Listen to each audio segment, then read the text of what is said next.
Cullen live in 1 minute.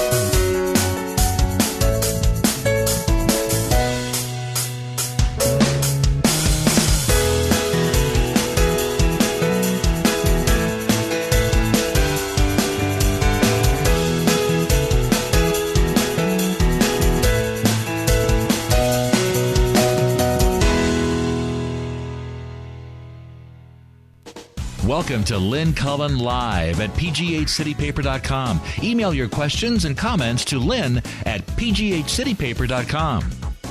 Well, hello and a good, beautiful morning for you. At least it is here in Pittsburgh, Pennsylvania on March 14th, 2013.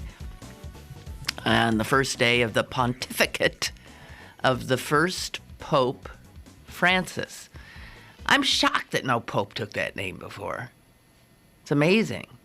Because St. Francis is, just about the most exemplary saint of all the exemplary saints, it seems to me.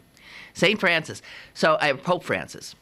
So, I got to tell you, I was I was reading in the local paper, the reportage, and man, is there a reportage on this or what? It's amazing how somebody who you didn't even know existed at this time yesterday, now, I know, what kind of underwear he wears. It's ridiculous. There's not anything I feel like I don't already know about the guy. Anyway, Ann Rogers, who was at Vatican City when the smoke rose, quotes a Pittsburgh priest, newly ordained Pittsburgh priest who happened to be in the square, and the quote is this: "Holy smoke!" said the Reverend Michael Sedor. Well, as soon as I saw that, I thought, oh my heavens, that must be where that comes from. That phrase, "Holy smoke." So I just looked it up, and I give you this from. It's always the case, because it makes so much sense that would be where the phrase comes from. Of course, that's not where it comes from. I just checked it. In case you want to know where holy smoke comes from, the first time it is known to have ever been put in print is a 1627 poem, The Epiphany, that goes something like this: "Who lift to God for us the holy smoke of fervent prayers." And in the poem, that means like the burning of incense. Also, they see some uses of the sense of holy smoke because when you offered gifts to the gods, or to God, whichever, those gifts tended to be burned, right? Burnt offerings. The reason you would burn something that you wanted the god or gods to have is because the smoke rises to heaven, where I guess all people who have created gods and or believe in God seem to agree that he's up, he, she, it is up there somewhere. Okay? So it's not from the smoke from a papal conclave, although certainly that could be a reasonable explanation. Also, it's pointed out in here, and this is funny, that there are a lot of other. And then it became used as a mild expletive. Holy smoke! It's close to swearing, but not. I guess, unless you've got some really stringent person making that determination. But somebody, probably some entomologist here, points out that there's a lot of other nouns that come after holy that are used in the same way. So you can say holy smoke, holy cow, holy moly, right? You think of any more? There's tons of them. But the interesting thing is when you start thinking of them, almost all of them have an O sound in the second word. Holy moly, holy smoke. So there's this alliterative thing that goes on, and there's something about the O sound which lends itself to an exclamation. Language is just fascinating to me. So, okay, I'll give you Holy Joe, Holy Moly, Holy Toledo, Holy Roller, Holy Moses, right? And Holy Smoke. I think I say Holy Smokes. Yeah, really? Jess does too. Okay, we pluralize it. Okay, so anyway, that's just a little lighthearted thing about this very heavy-duty new pontiff. I don't know. I mean, if you're interested in this, you've certainly listened to people who have reason to talk, as opposed to me, who is not exactly a scholar of the church and don't have... The thing that's obviously likable about this guy, he's immediately likable just by looking at him. There's a kindness in his face that is true, and it's something that poor Ratzinger never had. And that goes a long way. And then from even just a little bit we saw publicly of him, he is clearly, there's an empathetic aspect of him and the humble aspect of him, which is very, for lack of a better word, charming. It says here that Cardinal Dolan of New York told that after he was chosen, that the new Pope was asked to meet some of the people in the Vatican who would now be, I guess, taking care of him and everything that he might need. And he stopped that and said, could I meet these? I would like to meet these people later. I'm concerned about all those people in the square. It's so cold out there, and they've been waiting a long time. Let me go out and meet them. So he asked that he go out when they were. I mean, that's a nice thing. That's a nice thing, and it seems in keeping with the guy that we hear. Yeah, lives in a little apartment. Could have lived in the big bishop's palace, and cooks his own food generally, and takes the subway or the bus or something, public transit. And is just not into the fancy schmancy aspect of it, and is in that way, it's all very appealing. There's no doubt about that.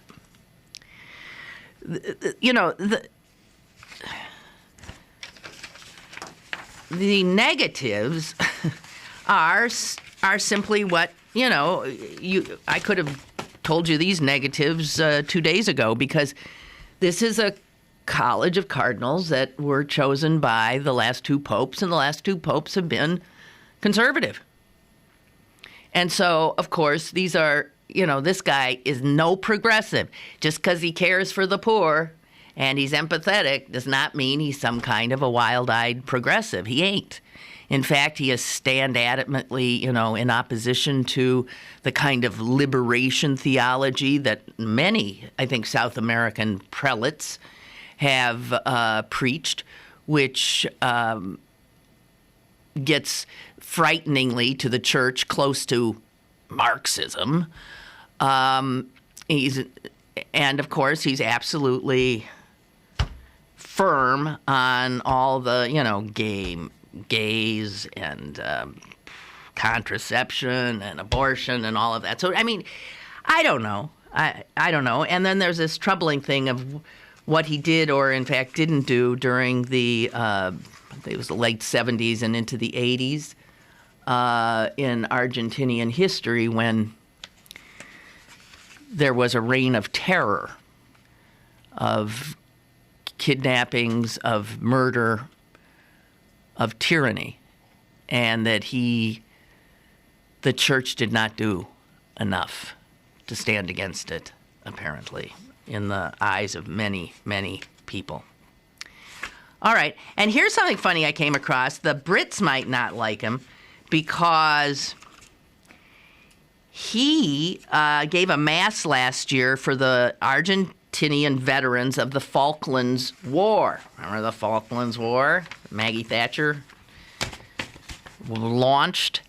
And he said at the time, at this commemoration, "We come to pray for those who have fallen, sons of the country who went out to defend their mother country, to reclaim that which is theirs and was usurped from them." So his sense as an Argentinian is that, in fact, the Brits have illegally taken that land from Argentina. So, I don't know.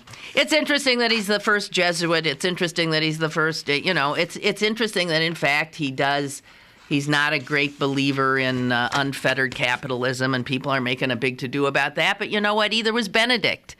And if you look at, I forget there were 3 things. Where did I hear this? I just heard it the other day that Benedict said that there were 3 priorities that the church needed to look at. There was 1, there was 2, they were all sort of reasonable. But the third was essentially the horrors of unfettered capitalism, global capitalism. Benedict said that. Did it get any attention?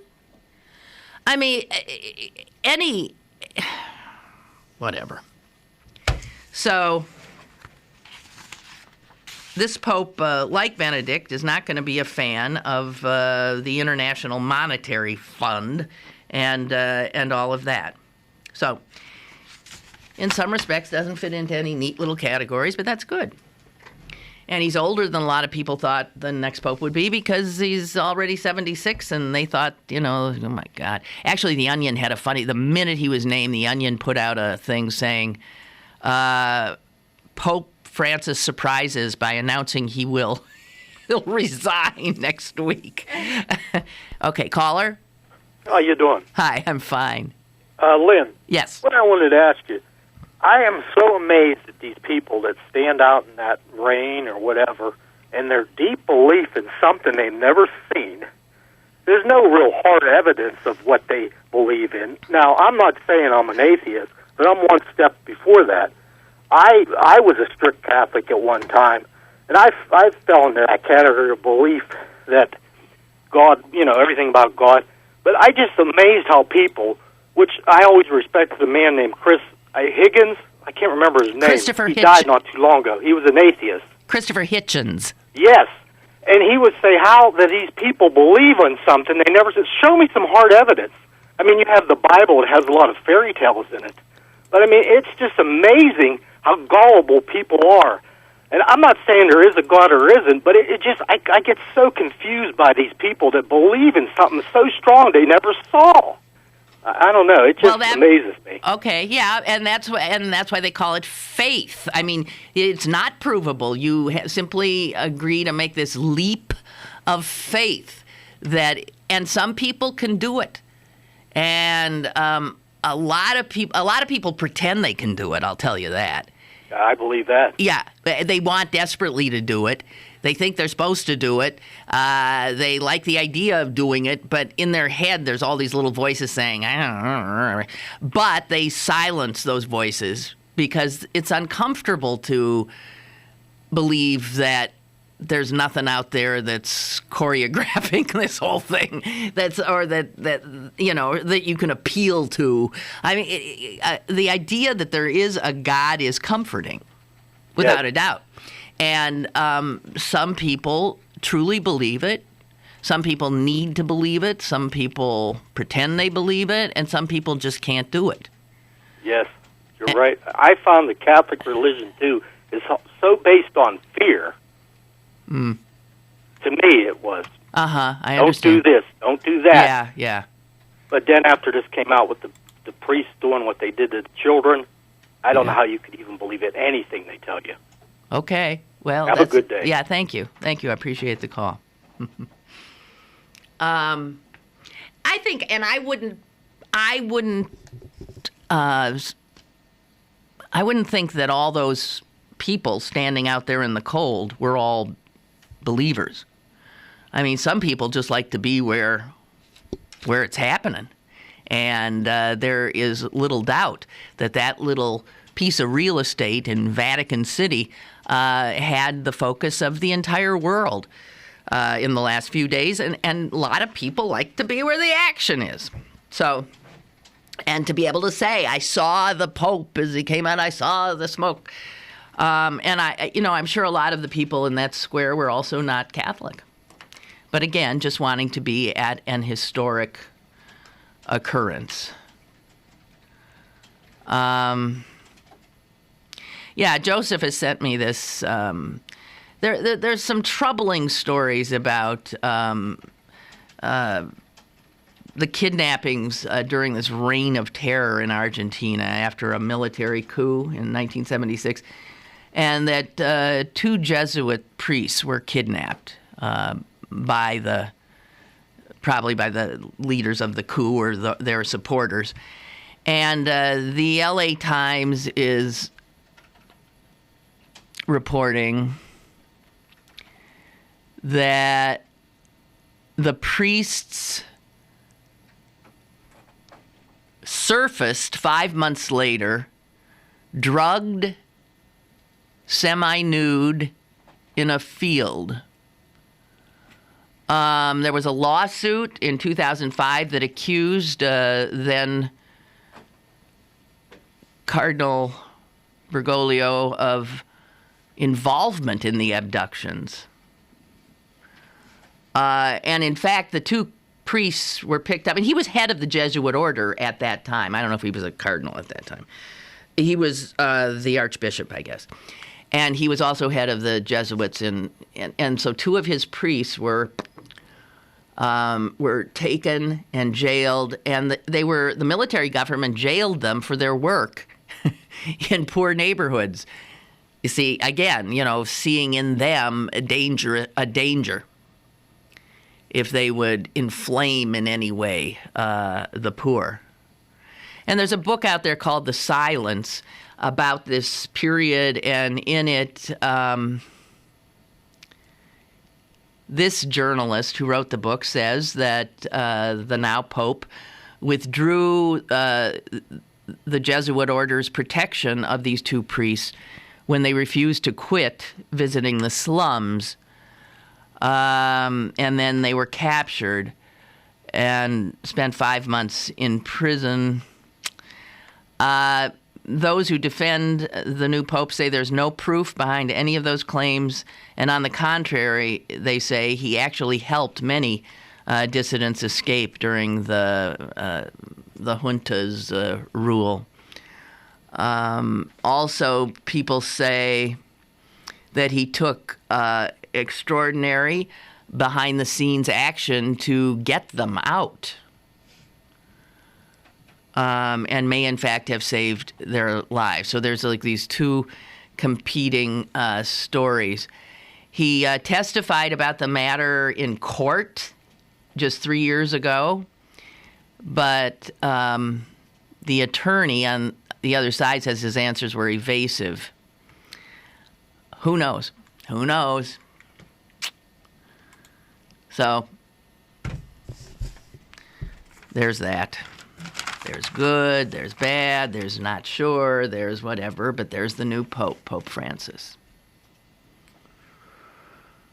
Okay.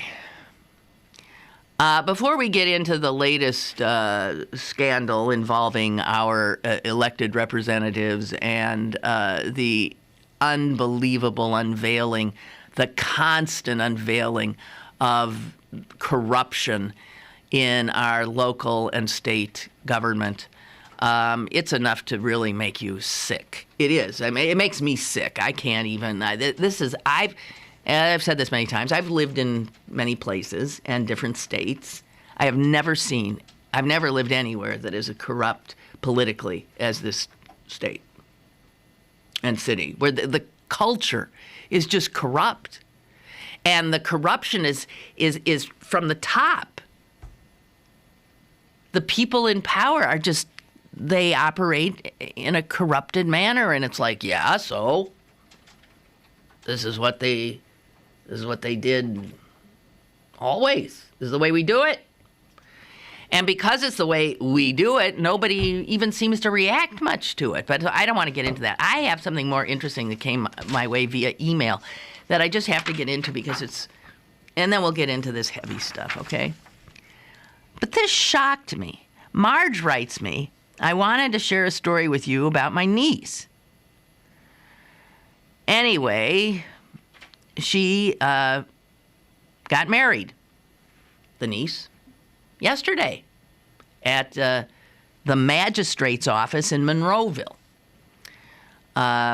Marge writes her niece thinks weddings are a waste of money, and she and her now husband wanted to spend the money they would have spent on a big, dress and parties and stuff on getting a house. Yes! I am so, that to me is like, yes! I freak at what people spend on weddings, and then they can't afford to live. Then they move in with their parents or something because they can't afford an apartment. I don't know. It's nuts. Anyway, here's what we get to. And I'll be identifying them somewhat by saying this, and I'll be... Anyway, her last name is Hudak, the niece. And her now husband, the groom, yesterday, his name is... I'll give this a shot. I don't see many vowels in here. Jedrzejewski. Jedrzejewski.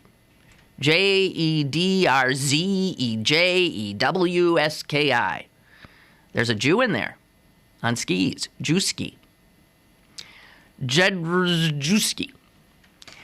And I am happy to be able to say that Ms. Hudak told Jedrzejewski, her husband, hey, guy, I'm sure you'll understand, but I don't want to take their name.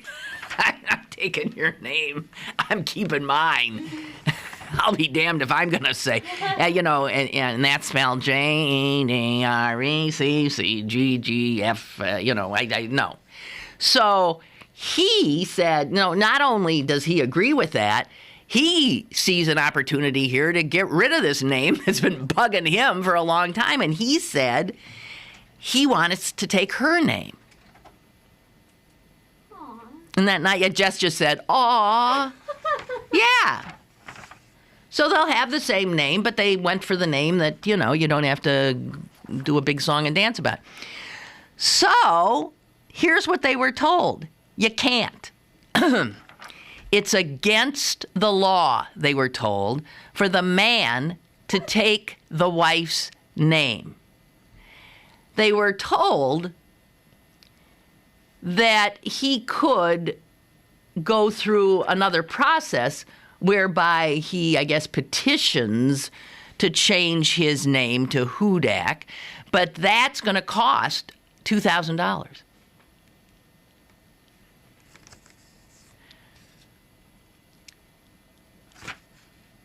Now, the niece and he think that this is outrageous. And they apparently contacted the ACLU. And I understand how the ACLU works in this regard. They don't make snap judgments about who they take. This is referred to. It's vetted and da-da-da-da. And is this something that's worth it? Is this big? Is this blah, blah, blah, blah? Is this in our purview? I have to tell you, this to me sounds like a slam dunk. I don't even have a law degree, and I'll argue this one. That is just discriminatory on its face. I mean, it's pure gender discrimination. I mean, how do you see it any other way? A woman, of course, if she does the right thing and takes her husband's name, there's no money that needs to change hands. There's nothing, because that's the way it's done. Also, if the woman decides she'll keep her name and the husband keeps his, nobody cares. All of a sudden, the state cares if the husband says, I'm taking her name. So it's okay for a woman to change her name at marriage, but it is not okay for a man? How is that not discriminatory? The absolute, flat out, right there in your face discrimination, gender discrimination. Something that women can do, men can't. How would that stand up to any scrutiny if in fact challenged? So I don't know if any of you have any thoughts on that, but I think it's discriminatory per se. And I hope the ACLU takes your darn case and wins it for you. Why should one couple have to pay $2,000 when they want to have this name, and they don't have to pay a penny if they want that name? You only have to pay money if you want the guy's, the woman's. Never mind, but you get the point. Do we have a caller? Yes, you do. Hi. Hi, this is actually Rebecca Hudak. Oh, it's Ms. Hudak. I mean, Mrs. Hudak, or whatever you're... So, what the heck? Tell me about this. Yeah, we were told by the marriage license office in Allegheny County that it was illegal for a man to take a woman's last name, and we would have to go through hiring an attorney. He would have to publicate his name in the paper for a couple weeks, pay court fees, attorney fees, and it'd be around $2,500. But of course, at the very same time, if you had taken his name, by the way, pronounce that name. It is Jedereski. Jedereski. Okay. So if you had taken his name, there'd be no charge, nobody blinks, there's nothing. No, I think for the woman to change her name, it's just for fees. I think it's around $80 to $120. So nothing compared to what the male would have to pay. Oh, but it's still you have to. Okay, all right, okay, but nothing. How is this not discriminatory? So you called the ACLU? Yes, I did, and they researched it, and they said that they cannot find a specific law saying that it's not allowed. From what we've read, there's only 5 states that allow a man to change his name to the woman's last name. So we have something set up where he's going to get his Social Security card, and we have a feeling we're going to get stopped at a DMV because they will say that he's changing his name under fraud. That's what they're going to nail him with, like they did with the gentleman in Florida who tried this. And once we're stopped by the DMV, then we will have a case, and the ACLU will pick it up. So let me see if I understand that. So he's going to change it on his Social Security card? Yes. And that he can do just by writing them or telling them, hey, I'm changing my name to this. Yeah, from what I heard from an attorney, he will be able to do that, but once you go to the DMV, they will stop it. And the ACLU said on the DMV paper, it says marriage and spouse. It doesn't say female or anything like that, but one of the attorneys said that he's seen this time and time again, and the male will be stopped, and he has to go through the whole legal name change, which will be around $2,500. So we believe we do have a case, and the ACLU said they will be very excited to take it on. Oh, great. Mm-hmm. So tell me this. What does his family think about this? His family is okay with it. He has 2 other brothers that have children, and so they're going to pass on the family name. All right. So he's totally fine with taking on mine. And it happens in our family where the vast majority of children were women, so the Hudak name is dying off. Not that I want to have children anyways, but, I like my name. Yeah, I know, Simple, I understand. And, I like it. And he's tired of his long name. It's difficult to pronounce, tricky to spell.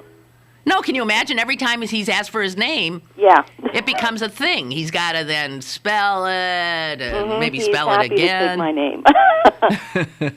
So, wow. I have to tell you that when I was married, and it never occurred to me, I took my husband's name. I was just a little bit before when women were standing, firm and keeping their names. And I had no idea how I would react to. It didn't even occur to me that I'd have a reaction to that. Mm-hmm. But I did have a reaction, and I was freaked. I was freaked the very next day, realizing that Lynn Miller, that's who I was, that Lynn Miller did not exist anymore. And I had become somebody named Lynn Cullen. And I didn't even know who Lynn Cullen was. And it took me a long time to even not make a mistake when I was writing my signature. I really felt like I'd been robbed of something unnecessarily, my very identity. So I wish everybody would just keep their own damn names and, or in this case, but if the woman does it and takes their husband's name and that's considered, the thing you do, there's no way that it can't go the other way. There's no way that is, to prevent it, would be anything but discriminatory. Yeah, and a couple guys have found that out the hard way. In the state of California, I believe they are in the process of changing that law because a man ran into the same problem. So Florida and California are in the middle of changing the law for that, I believe. Wow. And I'm also thinking about a gay marriage, because what if male couples want to change the name? Would a lesbian couple be allowed to change their last name, but not the male couple? So it can fall into a bunch of different other categories. But it's just the point. The man should be allowed to take my name, just as easy as I'm allowed to take his. That is absolutely correct. Hey, we got somebody else writing in, Chris, who says that she was born with the same name. They pronounced it Yengeski. Yen? They pronounced it Yen. Jizeski or something. And she said, I was born with that name, and her father legally shortened it to Jensen. Oh, wow. There you go. There's another possibility. Yeah. You could both just become Jensens. Well, I like Hudak. You like Hudak. You stick him with Hudak. Is it Hudak or It's Hudak. We get a lot of Hudat, Hudare. Hootie is the family nickname, so I'm going to keep it. Go. Well, congratulations on your marriage, and good luck. Keep us informed. Oh, thank you so much. I most certainly will. All righty. Bye. Bye-bye. Bye. Well, that was interesting. Yeah. Okay. Ooh. Yikes. Okay, I'm taking a break. When we come back, we'll get a little more serious, okay? Because there are some really serious things going on in the world, in case you hadn't noticed. Stick around for more with Lynn Cullen Live after this. Go to bergbargains.com for great deals on museums, shows, and meals from your favorite local restaurants. This week only, get discounts up to 50% for the Jerome Bettis Grill. Supplies are limited. bergbargains.com, Pittsburgh's best bargains, bergbargains.com. This is the sound of a flat-screen television hurled off a building. Now the new bike your kid wants. These are the things you could have, all cast into oblivion. Because when you throw away money on wasted electricity, you throw away everything you could have bought with it. Use Energy Star light bulbs and appliances, and you could save hundreds of dollars a year. Saving energy saves you money. Learn more at EnergySavers.gov. Brought to you by the U.S. Department of Energy and the Ad Council. Have a question or an opinion? Call Lynn Cullen at 412-316-3381 or email lynn@pghcitypaper.com. Now, more with Lynn Cullen Live.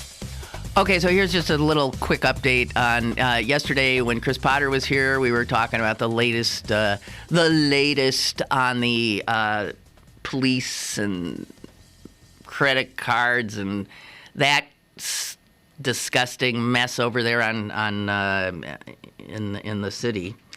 And I pointed out that everybody is like sticking knives in each other's backs. I mean, that it's everyone for themselves now at the police department, you can tell.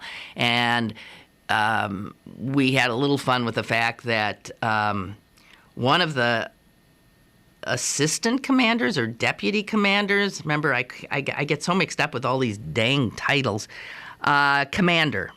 Cheryl Doubt. And I said, what a great name. Her name's Doubt. Cheryl Doubt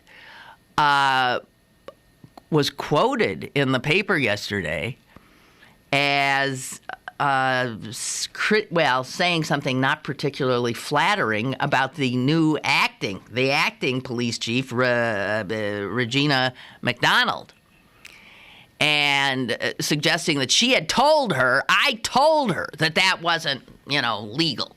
And I got so pissed off, I left the room, blah, blah, blah. Well, I remember thinking yesterday, doesn't this Doubt realize that to allow herself to be quoted publicly criticizing her boss, like that would not be a smart thing to do? Well, it wasn't. It took less than 24 hours, and here it is. Chief Regina McDonald has reassigned Commander Doubt. Little doubt here. Well, there's no doubt anymore in the narcotics division. Commander Doubt did oversee the narcotics division. And guess what she's overseeing now? Central Records, which is not as glitzy as narcotics. You got to bet that is like a totally unwelcome reassignment. So I think Commander Doubt has no doubt learned a lesson here. Good Lord, all of a sudden 5,000 emails just came in. Okay, let me just get to them. Not all of them, but all of them. Lynn, how do people hyphenate names when they get married? I've heard of people that hyphenate the names and the man and woman use the hyphenated name. Yeah. So that's a good question. So does that require, if they had decided to become would there have been a problem? Or would it just have been the $80 or whatever but not the $2,500 where you have to publish in the paper and have an attorney and all that kind of stuff? I don't know. When the names are melded. And Noreen writes, my daughter's mother-in-law met her husband at Pitt in the registration line. They were in the same line because they both had the same last name. Oh, now that's cool. Yeah. So when they married, nobody had to change anything. They were both named Lamont. That's cool. That's easy on everybody, isn't it? But it doesn't often happen, I would imagine. Okay, I need to get to this, the latest. In the paper, all these, it's like mugshots practically. It's like, here are the latest. These are 8 men. And they all are affiliated with the Turnpike Commission, and now they are under indictment. A grand jury has recommended charges against all of these guys that are associated one way or the other with the, I said the Turnpike Commission, didn't I? The Pennsylvania Turnpike Commission. And here we go. It's the same old thing. Pay to play, shakedowns, bid rigging, using employees for politicking, misdirections, misuse, and theft of millions of dollars of public money. Guys. And one of the guys that's indicted is already in jail. And that's former state senator Robert Mello. He's already in stir. And also getting indicted was Joe Brimmeyer, the former head of this commission, who our county executive, Rich Fitzgerald, wanted to take over from Mr. Bland at the Port Authority, if you'll recall. And that was just like last month. Fitzgerald wanted Brimmeyer to become the acting head or interim head or whatever. But Brimmeyer would have been Fitzgerald's guy on the... And if you'll recall, the governor told Fitzgerald, it ain't going to work. Don't do it. He was obviously told this guy is going to get indicted here. But this is Fitzgerald's guy. So Rich Fitzgerald gets some mud on him from this as well. And the others, it's just, I frankly, it's a big, long story, what the charges are, who was doing what. It is so sickening. It is so, I don't want to get into the nitty-gritty of it. Same old, same old. I mean, if we were to try to name all of the political elected and or appointed officials in this area, and including our state, that have been indicted and or charged and or jailed just in the last few years, it's beyond belief. You know what?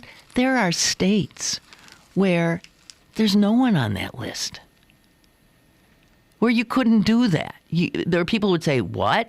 Obviously, there are other states where that's, business as usual, too. Illinois is an extremely corrupt state.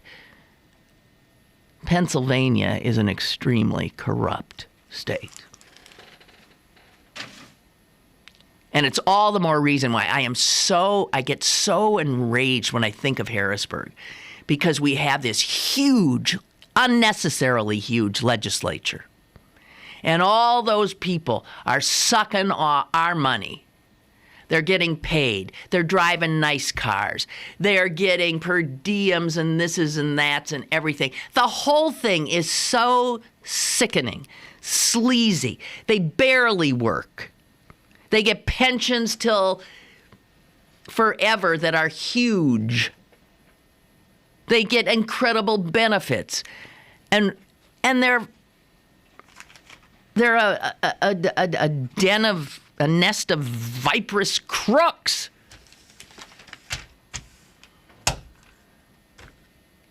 You'd sick the police on them, but the police are apparently a den of viperous crooks. Jesus. Anyway,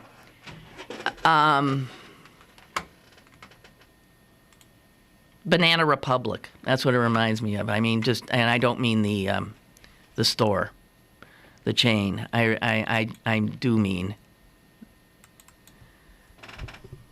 this sleazy, slimy, corrupt government.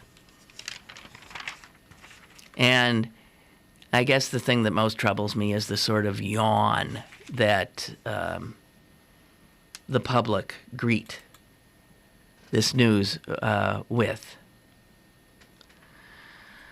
All right. Now,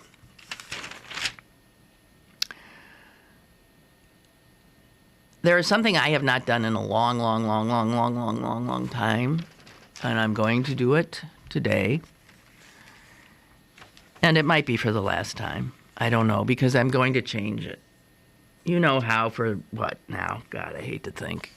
It's probably been about 7 or 8 years that I have taken time to read the names of those representing our country, wearing the uniform of our military, who have been killed in either Iraq or Afghanistan. And I did it because I have found it and continue to just repugnant that we as a nation have gotten to the point where we can wage wars that 99.9% of the people are not affected by, don't even think about. And when you get a situation like that, it's easy to go to war if it's not going to affect you. and that there's this small sliver of Americans that volunteer to do the dying. And we call them heroes and all that, but mostly we just turn our backs. I guess we do the parades and heroes and confetti to make it seem as if we are paying attention, but we're not, right? So I took to reading the names. I thought the least we could do is give them that. And I thought a few times in the last few months, geez, I haven't read the names in so long. You know why? Because there weren't any. There were very few. I'd see one, and then there'd be like 4 weeks before there was another one. And when they used to come in just, blizzards. And that's because the Iraq War is essentially over. We're out of that one. Afghanistan, we are pulling back and pulling out. And consequently, our guys aren't dying as they were before. So this was good. And that's why I have not been reading names. Mostly because there haven't been names. Excuse me, Jess. Vanessa's just about to come in. Would you tell her I'm going to go to a break in 2 seconds and she should come in? Oh, yeah. Okay. But I want to get this done. What I'm going to do from now on is I'm going to not read soldiers' names. I am going to read the names of Americans killed by gun violence. Okay? That's what I'm going to do. Because that's another war we're not adequately paying attention to. But today is my first in the, maybe my last of the military names, and I'm going to bring this stateside. And we'll read the names of just the latest to go down in senseless violence. As a matter of fact, I'll just start now with 4 people who I will never read the names of the perp. Never. Only the names of the victims. Yesterday, in a small community of Herkimer, New York, 4 people died from gunshot wounds who were just minding their own business. They are dead at a barber shop, Harry Montgomery, age 68, and Michael Rancier, 57. And then at an auto service shop, same town, Thomas Stefka and Michael L. Renshaw were blown away. Okay? That's what I'm going to be doing from now on, because we don't pay attention to that either. So for the last time, I hope, the Department of Defense has identified 2,163 American service members who have died as part of the Afghan war. These are the most recent confirmed deaths. Larry Bunn, age 43, Technical Sergeant, Air Force, Louisiana. Andrew Peterson Keel, age 28, Captain Army, South Miami, Florida. Rex Shad, 26, Staff Sergeant Army, Edmond, Oklahoma. Cody Suggs, 22, Specialist Army, West Alexandria, Ohio. Jonathan Davis, 34, Staff Sergeant Marines, Kayenta, Arizona. David Chambers, age 25, Sergeant Army, Hampton, Virginia. Aaron X. Whitman, 28, Sergeant Army, Chester, Virginia. Enrique Mondragon, 23, Sergeant Army, Colony, Texas. Job Price, 42, Commander, Navy, Pottstown, Pennsylvania. Michael Guillory, 28, Sergeant Marines, Pearl River, Louisiana. Kevin Lapari, 39, Sergeant First Class Army, Baldwin, New York. Nicholas Reed, 26, Staff Sergeant Army, Rochester. Nelson Trent, 37, Staff Sergeant Army. Wesley Williams, 25, Staff Sergeant Army.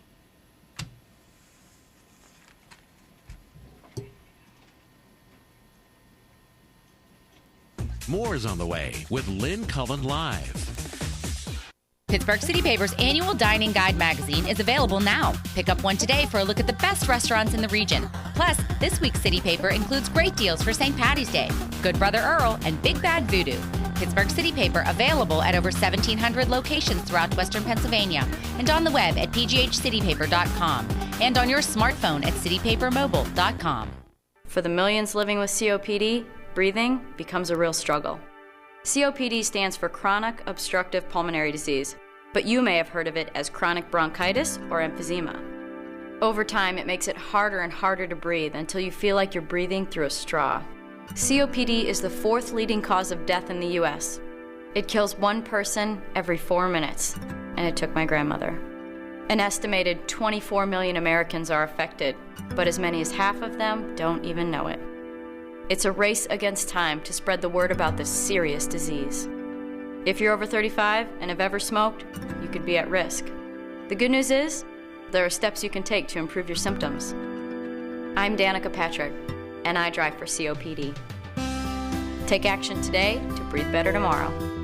Join the movement at driveforcopd.com, take our screening questionnaire today, and talk to your doctor.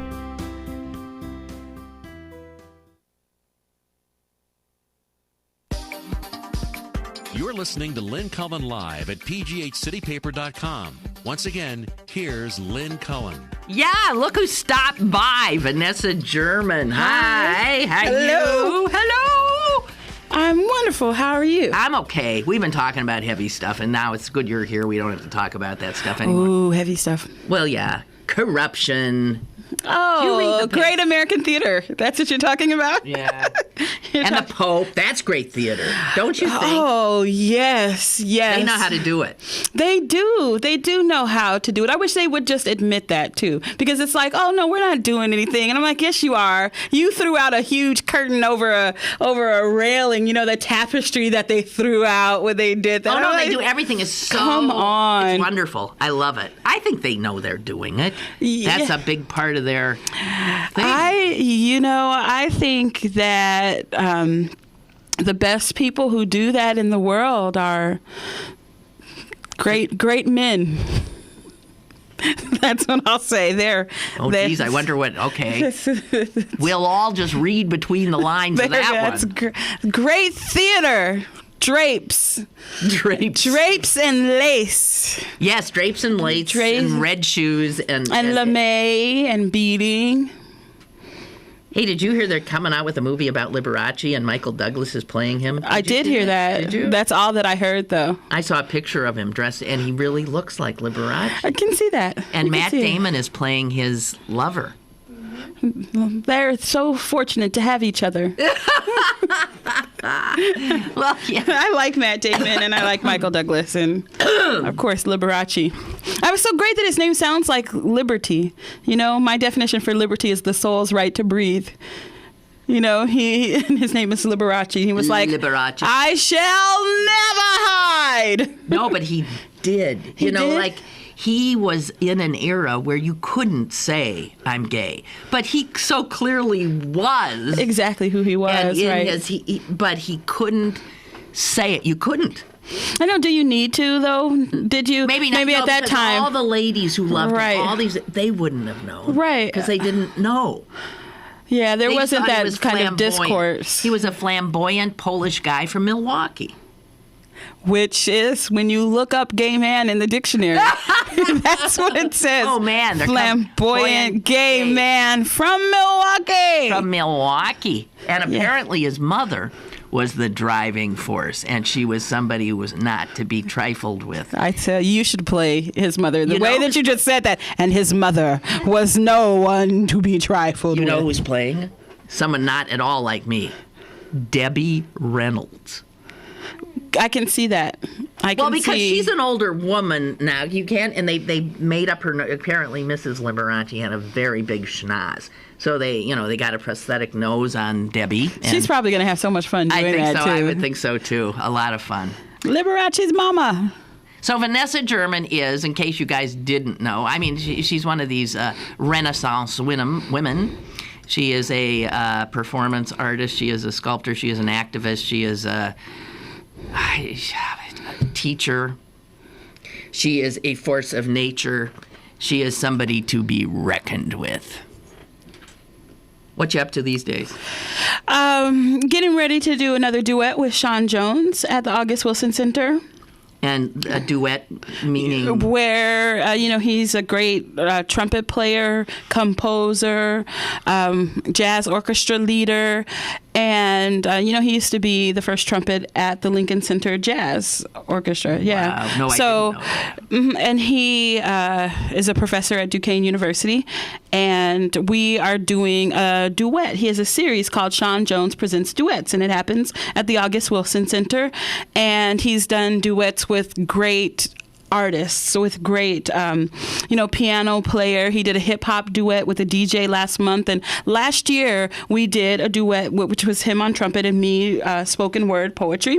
And the event could have sold out 3 or 4 times. It was, it sold out really quick. And people were like, I couldn't get tickets. So we're doing it again. And it's March 23rd at 7:30 at the August Wilson Center. Yeah, but are there tickets now? Yes, there are tickets now. And the theme of it is the blues. Ooh, the blues. Yes, the blues. So do you write new stuff for this, or is this stuff that you have? Some of it is work that I have, and some of it has been written specifically for this event. But I'll also write things the night of the show. I'll sit in the lobby with my laptop an hour before the show, and as people come in, I will let them sit next to me, and I'll say, so the theme of tonight is the blues, and would you like me to write a small blues poem for you? And I've done this at other events, and it's really amazing because people will sit with me. Sometimes they line up, they'll sit with me, and I'll tell them to just talk about what it is that they need a poem for.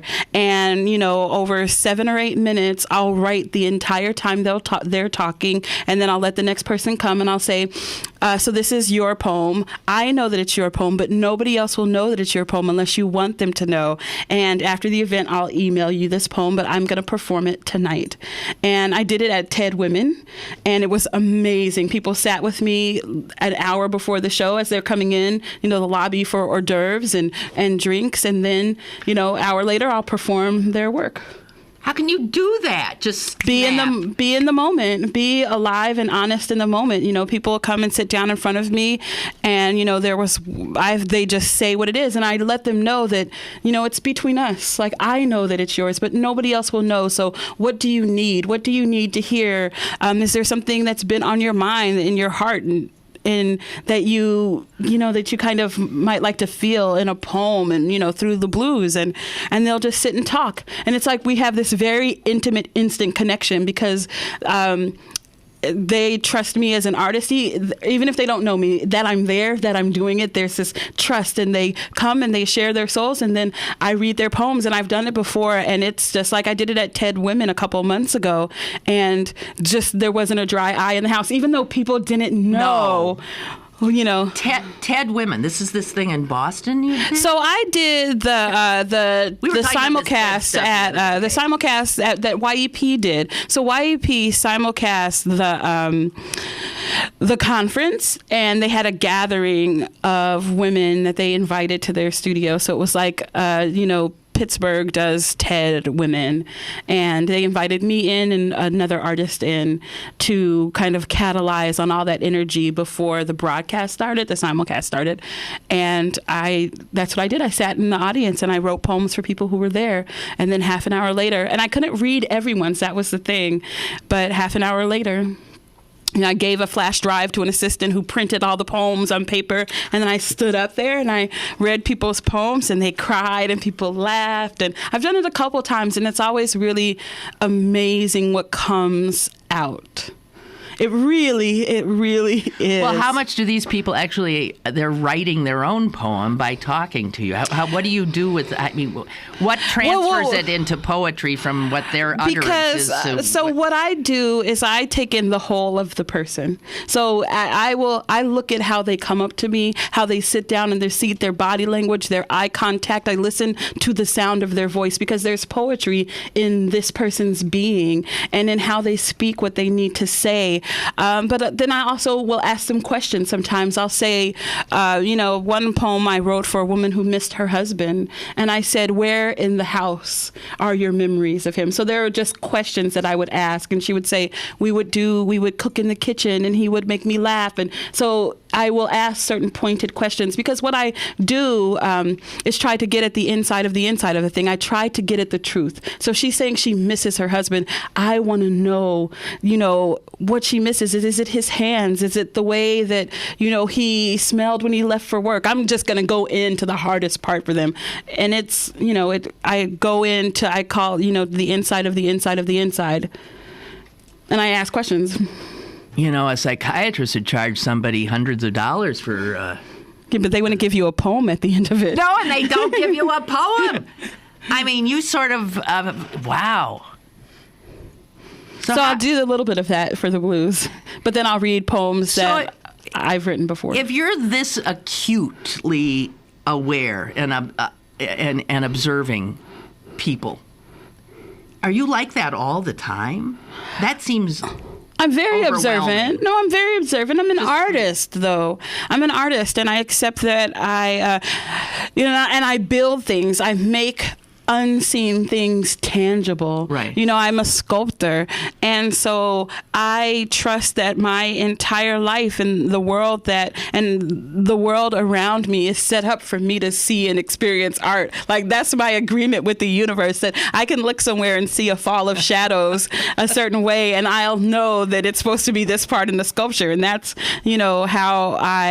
that's like my agreement with the world, is that there's art and inspiration all around, and it's up to me to act on it. And if I don't act on it, then I might regret it. And, regretting doing creative things is a kind of suffering to me. So, you say it's hard to observe things, but it's much harder to have ideas that I didn't act on. It's much harder to have, let some creative spark go and know that I'm not going to get it back. Like, that's devastating to me.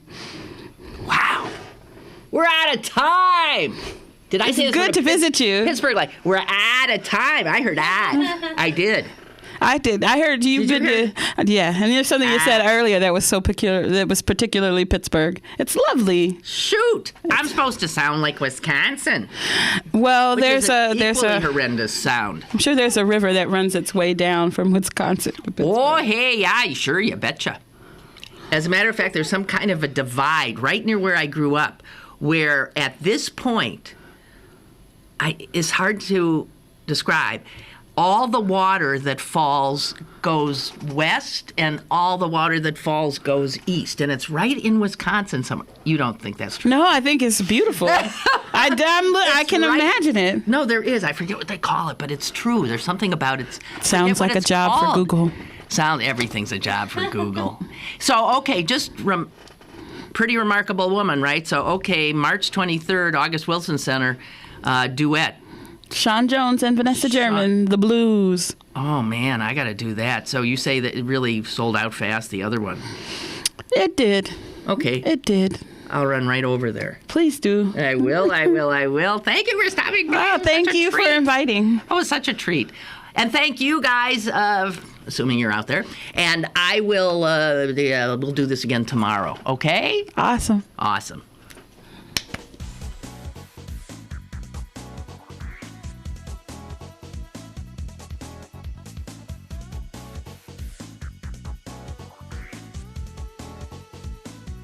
Lynn Cullen Live, Monday through Friday from 10 a.m. to 11 a.m. and archived at pghcitypaper.com. The opinions expressed on Lynn Cullen Live are those of the host and do not necessarily reflect the viewpoints of Pittsburgh City Paper, Steel City Media, and its advertisers.